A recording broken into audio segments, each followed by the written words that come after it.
Welcome back po sa aking YouTube channel mga ka-idea.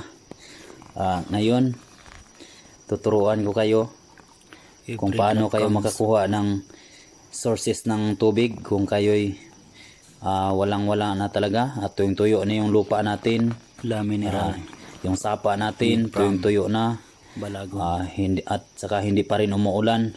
So mga ka-idea, ito yung mga dapat natin sundin mga ka-idea kapag tayo'y nauuhaw na talaga sa bundok. So ayan guys, puno ng balagon mga ka-idea, tinali ko lang yan. Saka ayan, yan tropa natin yan, umiigib na yan ng tubig para pangsaing.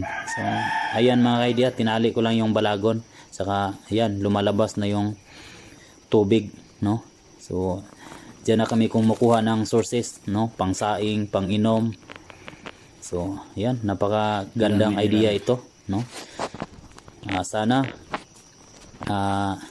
so ayan guys, sobrang malupit yung diskarte mga ka-idea.